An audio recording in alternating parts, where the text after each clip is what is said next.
Hello everyone. आज हम देखने जा रहे हैं बीएड एंट्रेंस के कुछ क्वेश्चंस, जो कि हम सबको पता है कि विद इन 2 डेज़ हमारा जो असम यूनिवर्सिटी का बीएड का एंट्रेंस एग्ज़ाम है वो हेल्ड होने वाला है। तो नेक्स्ट संडे को हमारा ये एग्ज़ाम है, तो जिसके लिए हम कुछ इम्पोर्टेंट क्वेश्चंस आज डिस्कस करेंगे।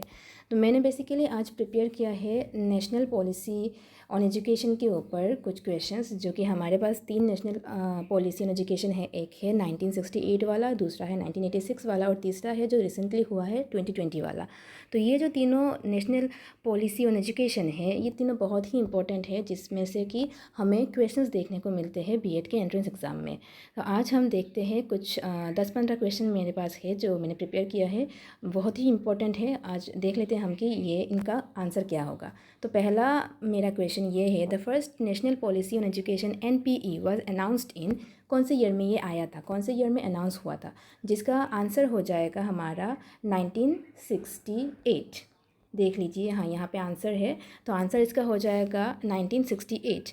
यहाँ पे देख लीजिए क्या बोला गया है, the first national policy on education was adopted in 1968 based on the Kothari commission. तो यहाँ हमें और एक क्वेश्चन भी मिल रहा है। अगर आपके पास क्वेश्चन ऐसा ना आए कि कब अनाउंस हुआ था और बोल दिया जाए कि बेस्ड ऑन विच कमीशन, तब हमें लिखना है कि फर्स्ट एजुकेशन पॉलिसी जो आया था, पॉलिसी ऑन एजुकेशन, ये आया था बेस्ड ऑन कोठारी कमीशन। ऐसे कमीशन भी हमारे पास बहुत सारे हैं, हमें उसके ऊपर भी मैं और एक सेपरेट वीडियो बना लूँगी, लेकिन अभी आज के लिए हम लोग पॉलिसीज़ को देख लेते हैं। दूसरा क्वेश्चन मेरे पास है, the national policy in education 1968 was based on the recommendation. देखिए जो मैंने बोला था उसके ऊपर ये क्वेश्चन है कि कौन से कमीशन के ऊपर ये बेस हुआ था। तो इसका आंसर हमें पता है, कोठारी कमीशन के ऊपर। कोठारी कमीशन कब आया था? ये आया था 1964 टू 1966, इस टाइम में।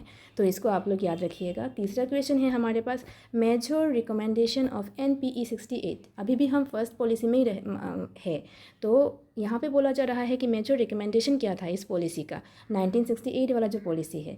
तो इसका आंसर हो जाएगा हमारा 3 लैंग्वेज फार्मूला। ये इसने हमें ये एक रिकमेंडेशन दिया था कि हमें एजुकेशन में 3 लैंग्वेज फार्मूला को अप्लाई करना चाहिए। नेक्स्ट क्या है देखिए, NPE 1968 वाज इंट्रोड्यूस ड्यूरिंग, किसके टाइम पीरियड में ये NPE 1986 इंट्रोड्यूस किया गया था। इसका देख लीजिए, इस टाइम में कौन थे? इस टाइम में हमारे PM थे राजीव गांधी। तो राजीव गांधी के टाइम में ये NPE 86 ये आ गया हमारा दूसरा पॉलिसी।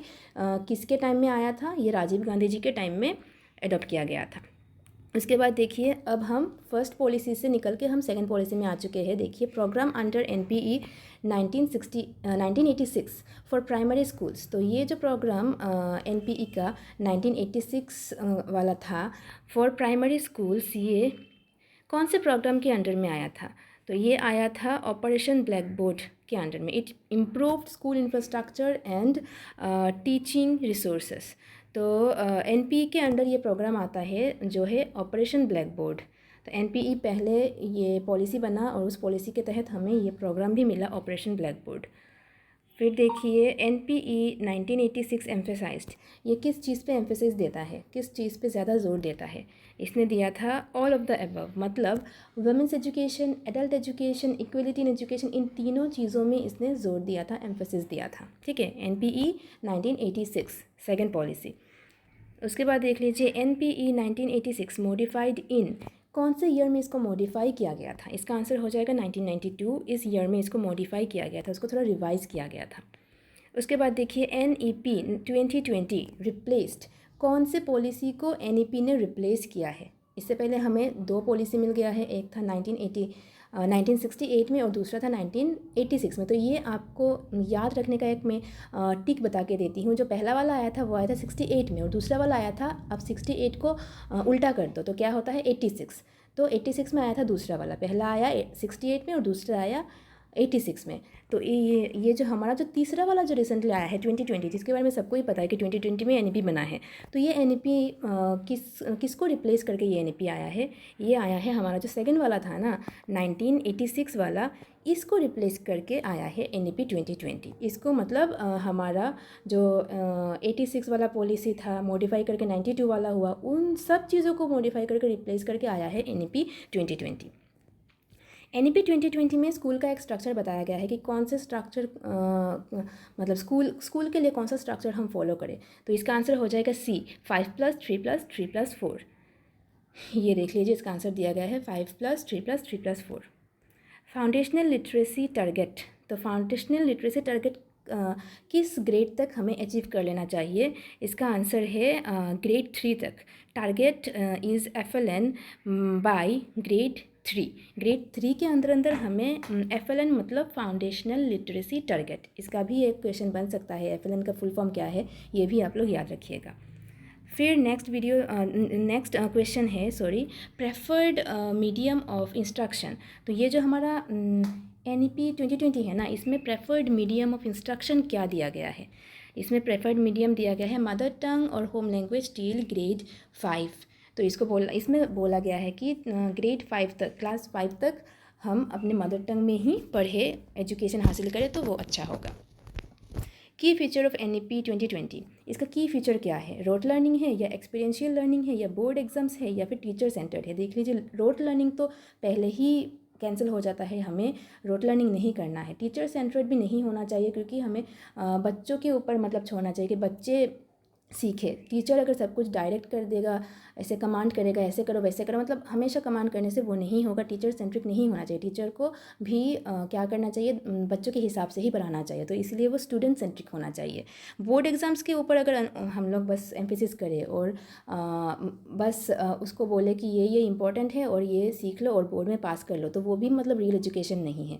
हमें उसका ओवरऑल ग्रोथ करवाना है ना, उसको मतलब होलिस्टिक इसको ग्रोथ करवाना होगा। ओवरऑल मतलब सब तरह से उसका ग्रोथ होना चाहिए।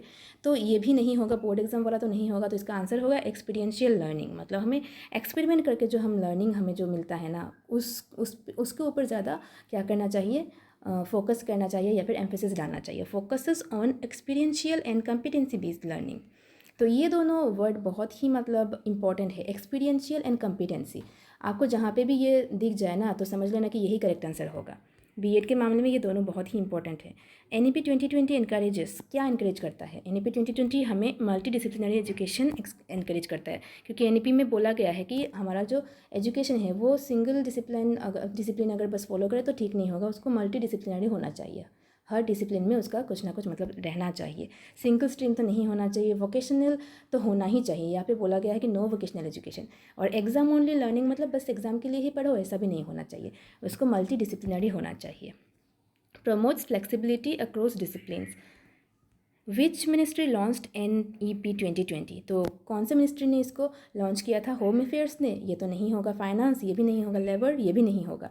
होगा ministry of education. Ministry of education जो फॉर्मरली MHRD के नाम से जाना जाता था, इसने ये लॉन्च किया है NEP 2020, issued by the then MHRD, now ministry of education. तो ये भी याद रख लेना कि पहले इसका नाम था MHRD और अभी इसका नाम हो गया ministry of education. Which policy introduced 5+3+3+4, ये हमने अभी पढ़ लिया है कि ये स्ट्रक्चर किसने कौन से पॉलिसी ने दिया है। तो ये स्ट्रक्चर दिया है हमारा NEP 2020 ने। तो इसका आंसर हो गया NEP 2020, इसने इंट्रोड्यूस किया था ये जो फ्रेमवर्क है। तो मेरे पास आज इतने ही क्वेश्चंस थे। नेक्स्ट पार्ट में मैं और भी कुछ और क्वेश्चंस, इंपॉर्टेंट क्वेश्चंस लेके आऊँगी। आज के लिए बस इतना ही। Thank you.